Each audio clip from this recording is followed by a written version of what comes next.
Wherever you go, whatever you do, throw a little at it. Omax, Vest and Briefs. வணக்கம். செய்திச் சுருக்கம். வரவச்சு ஏமாற்றி அனுப்பிட்டாங்க. உச்ச அதிருப்தியில் அரசு ஊழியர்கள். பழைய ஓய்வூதிய திட்டம் மீண்டும் அமல்படுத்தப்படும் என 2021 சட்டசபை தேர்தலின் போது திமுக சார்பில் வாக்குறுதி அளிக்கப்பட்டது. திமுக ஆட்சிக்கு வந்து 5 ஆண்டுகள் முடியவுள்ள நிலையில் கோரிக்கைகள் நிறைவேற்றப்படவில்லை. இதனால் அதிருப்தியடைந்த அரசு ஊழியர்கள் மற்றும் ஆசிரியர்கள் போராட்டத்தில் இறங்கினர். இதையடுத்து அரசு ஊழியர்கள் சங்கங்களிடம் பேச கடந்த பிப்ரவரி மாதம் அமைச்சர்கள் வேலு, தென்னரசு, மகேஷ் ஆகியோர் இடம்பெற்ற குழு அமைக்கப்பட்டது. ஆனால் கோரிக்கைகள் நிறைவேற்றப்படவில்லை. இதனால் சட்டசபை தேர்தல் நெருங்கும் நிலையில் அடுத்தடுத்து போராட்டங்களில் ஈடுபட போவதாக அரசு ஊழியர்கள் மற்றும் ஆசிரியர்கள் சங்கங்கள் அறிவித்தன. தொடர்ந்து அமைச்சர்கள் வேலு, தங்கம் தென்னரசு, மகேஷ் ஆகியோர் தலைமை செயலகத்தில் அரசு ஊழியர்கள் மற்றும் ஆசிரியர்கள் சங்கத்தினருடன் மீண்டும் பேச்சு நடத்தினர். ஜாக்டோ ஜியோ கூட்டமைப்பு, தலைமை செயலக ஊழியர்கள் சங்கம், தமிழ்நாடு பட்டதாரி ஆசிரியர்கள் கூட்டணி உட்பட பல அரசு ஊழியர்கள் சங்க நிர்வாகிகள் பங்கேற்றனர். பேச்சில் உடன்பாடு எதுவும் எட்டப்படாததால் திட்டமிட்டபடி போராட்டம் நடக்கும் என அரசு ஊழியர்கள் சங்கங்கள் அறிவித்துள்ளன. திமுக அரசு பதவியேற்ற பின் கடந்த 4 ஆண்டுகளில் மட்டும் உண்ணாவிரதம், பேரணி, தர்ணா, தொடர் காத்திருப்பு போராட்டம் என 72 போராட்டங்களை நடத்தியுள்ளோம். இருப்பினும் தேர்தல் கால வாக்குறுதியான பழைய ஓய்வூதிய திட்டத்தை செயல்படுத்த முதல்வர் எந்த முயற்சியும் எடுக்கவில்லை. மாறாக குழு அமைப்பது, அறிக்கை சமர்ப்பிப்பது, அமைச்சர்களுடன் பேச்சு நடத்துவது என 4 ஆண்டுகளை கடத்திவிட்டார். சட்டசபை தேர்தலுக்கு இன்னும் 3 மாதங்களே உள்ள நிலையில் அமைச்சர்கள் தலைமையில் அரசு ஊழியர் சங்கங்களுடன் பேச்சு நடந்திருப்பது வேதனையாக உள்ளது. இதேபோல கடந்த 4 ஆண்டில் 10க்கும் மேற்பட்ட பேச்சுகள் நடந்துள்ளன. ஆனாலும் பழைய ஓய்வூதிய திட்டத்தை செயல்படுத்துவது குறித்து அமைச்சர்கள் இதுவரை எந்த உத்தரவாதமும் தரவில்லை. ஜனவரி 6 முதல் காலவரையற்ற வேலை நிறுத்த போராட்டத்தை துவக்குவோம், தேர்தலுக்கு முன் பெரிய அளவில் போராட்டங்கள் வெடிக்கும் என அரசு ஊழியர்கள் சங்கங்கள் எச்சரித்துள்ளன.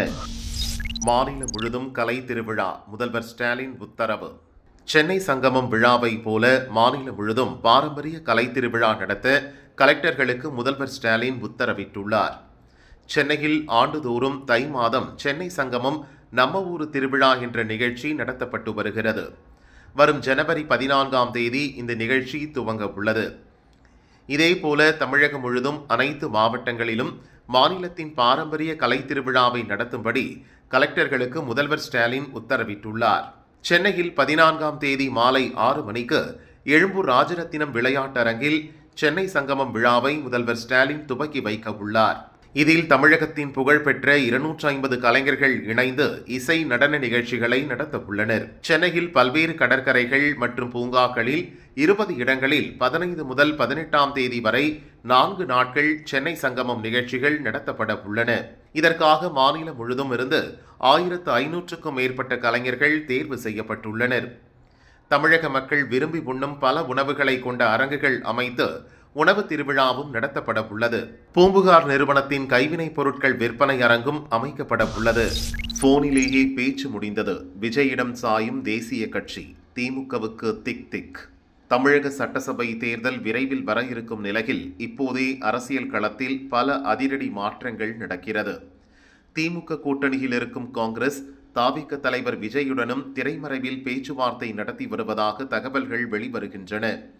தாவிகவுடன் கூட்டணி அமைக்க வேண்டும் என்று தமிழக காங்கிரஸில் இருக்கும் பெரும்பான்மையான நிர்வாகிகளும் தொண்டர்களும் விருப்பம் தெரிவித்துள்ளனர்.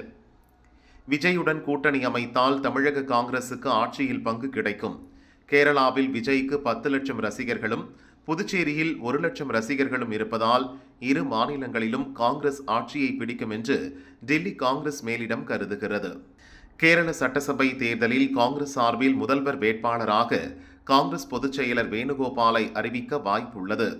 அவர் விஜய் ஆதரவு பெற சென்னை வருகிறார் என சமீபத்தில் தகவல் கசிந்தது. ஆனால் நேரடி சந்திப்பை திடீரென தவிர்த்துவிட்டு போனிலேயே பேசியதாக தெரிகிறது. கடந்த 2 நாட்களுக்கு முன் சென்னை வந்த வேணுகோபால் விஜயை ரகசியமாக சந்தித்து பேச திட்டமிட்டிருந்தார். அவரது வருகை குறித்து கட்சி நிர்வாகிகளுக்கும் மத்திய மாநில உளவுத்துறை போலீசாருக்கும் தெரிய வந்ததால் நேரடியாக இருவரும் சந்திக்கும் திட்டம் கடைசி நேரத்தில் தவிர்க்கப்பட்டது. இதனால் ஏற்கனவே திட்டமிட்டிருந்த பட்டினப்பாக்கத்தில் உள்ள நட்சத்திர ஹோட்டலில் வேணுகோபால் தங்கவில்லை. சென்னை அண்ணா சாலை அருகே உள்ள நட்சத்திர ஹோட்டலில் தங்கினார். வேணுகோபால் வருகை குறித்த தகவல் தெரிய வந்ததும் அவரை வரவேற்க தமிழக காங்கிரஸ் எம்பி, எம்எல்ஏக்கள் விமான நிலையம் சென்றனர். அவர்களை பார்த்த வேணுகோபால் தன்னை சந்திக்க யாரும் ஹோட்டலுக்கு வரவேண்டாம் என கூறி சென்று விட்டார். அன்று இரவில் சென்னையில் தங்கிய வேணுகோபால் தாவேகாவுடனான கூட்டணி குறித்து நிறைய பேரை சந்தித்து பேசியதாக தகவல் வெளியாகியுள்ளது. ஞாயிறன்று சென்னையில் இருந்து கோவைக்கு சென்ற அவர் அங்கிருந்து ஊட்டிக்கு சென்று தங்கியதாகவும் அங்கு சிலரை சந்தித்ததாகவும் கூறப்படுகிறது. பிஜேபி ஆர் டிவிகே கூட்டணி யாருடன்? பன்னீர்செல்வம் முக்கிய அறிவிப்பு. மாவட்ட செயலாளர்கள் கூட்டத்தில் எதிர்பாராத முடிவு. அதிமுகவில் இருந்து நீக்கப்பட்ட முன்னாள் முதல்வர் பன்னீர்செல்வம் அதிமுக தொண்டர்கள் உரிமை மீட்பு குழு ஒன்றை நடத்தி வந்தார். அதே சமீபத்தில் அண்ணா திராவிட முன்னேற்ற தொண்டர்கள் உரிமை மீட்பு கழகம் என்று மாற்றினார். கடந்த லோக்சபா தேர்தலின் போது பாரதிய ஜனதா கூட்டணியில் இடம்பெற்ற பன்னீர்செல்வம் ராமநாதபுரம் தொகுதியில் பலாப்பழம் சின்னத்தில் களமிறங்கி தோல்வியை தழுவினார். அதன் பிறகு அதிமுக பாஜக கூட்டணி உருவான நிலையில் அதிமுக பொதுச் செயலாளர் பழனிசாமி கொடுத்த நெருக்கடியால் பன்னீர்செல்வத்தை பாஜக ஓரங்கட்ட துவங்கியது. இதை உணர்ந்த பன்னீர்செல்வம் தானாகவே கூட்டணியில் இருந்து வெளியேறினார். தவேகாவுடன் கூட்டணி அமைத்து தேர்தலை சந்திப்போம் என்று அவரது ஆதரவாளர்கள் உற்சாகமாக கூறினர். அதற்கு பன்னீர்செல்வமும் சம்மதம் தெரிவித்தார். ஆனால் இதை விரும்பாத பாஜக அவசரமாக அவரை தொடர்பு கொண்டு அமைதி காக்கும்படி அறிவுறுத்தியது. இதன் தொடர்ச்சியாக தான் டிசம்பர் 3 டெல்லி சென்று அமித்ஷாவை சந்தித்தார் பன்னீர்செல்வம். அதிமுக ஒருங்கிணைப்பு குறித்து அவரிடம் மீண்டும் பேசினார். அப்போது உங்களை கட்சியில் சேர்க்க பழனிசாமி மறுக்கிறார், எனவே பாஜக கூட்டணியில் இணைந்து கொடுக்கும் சீட்டை பெற்று போட்டியிடுங்கள் என்று அமித்ஷா கூறியதாக தகவல் வெளியானது. ஆனால் அமித்ஷாவிடம் பேசியது குறித்த விவரத்தை பன்னீர்செல்வம் தன் ஆதரவாளர்களிடம் வெளிப்படையாக தெரிவிக்கவில்லை. இந்த நிலையில்தான் இன்று மாலை சென்னை வேப்பேரியில் அவரது கழக மாவட்ட செயலாளர்கள் கூட்டம் நடக்கிறது. இதில் முக்கிய அறிவிப்பை வெளியிடுவதாக ஏற்கனவே பன்னீர்செல்வம் அறிவித்திருந்தார். அதிமுகவில் இணைவதாக இருந்தால் பிரச்சனை இல்லை, மாறாக பாஜக கூட்டணியில் சீட் பெற்று போட்டியிடுவதென்றால் வேண்டாம். பழனிசாமி முதல்வராக நாம் ஏன் உழைக்க வேண்டும்? இணைய வாய்ப்பில்லை என்றால் தவேகாவுடன் கூட்டணி அமைத்து தேர்தலை சந்திப்பதே நல்லது என்று பன்னீர்செல்வத்திடம் அவரது ஆதரவாளர்கள் உறுதிபட தெரிவித்துள்ளனர். மேலும் தேர்தல் நெருங்கி வருவதால் அடுத்த கட்ட முடிவை இன்றே அறிவித்தாக வேண்டும் என்றும் நெருக்கடி கொடுத்துள்ளனர். எனவே பன்னீர்செல்வம் தன் தரப்பின் அடுத்த கட்ட நடவடிக்கையை வெளிப்படையாக அறிவிப்பாரா அல்லது இன்னமும் பாஜக தலைமை உத்தரவை எதிர்நோக்கி காத்திருப்பாரா என்பது இன்று தெரிந்துவிடும். ஒருவேளை பாஜக முடிவுக்காக காத்திருப்பதாக அறிவித்தால் பன்னீர்செல்வம் கூடவே இன்று வரை இருக்கும் ஒரு சில தலைவர்களும் மாற்றி முடிவெடுக்க வாய்ப்புள்ளதாகவும் அதிமுக தொண்டர்கள் உரிமை மீட்பு கழகத்தினர் கூறுகின்றனர். திமுக கையில் தான் பந்து, காங்கிரஸ் வைத்த செக். ஒத்து வராவிட்டால் கழற்றிவிட திட்டமா? திமுகவுடன் கூட்டணி பேச்சு நடத்த கிரீஷ் சோடங்கர் தலைமையில் தமிழக காங்கிரஸில் 5 குழு அமைக்கப்பட்டது. இக்குழு கடந்த 3ஆம் தேதி முதல்வர் ஸ்டாலினை சந்தித்து பேசியது. ஆட்சியில் பங்கு, அதிக தொகுதிகள், ராஜ்யசபா சீட் ஆகிய 3 கோரிக்கைகளை வலியுறுத்தினர். 15 நாட்களுக்குள் திமுக முடிவு சொல்ல கேட்டுக் கொண்டனர்.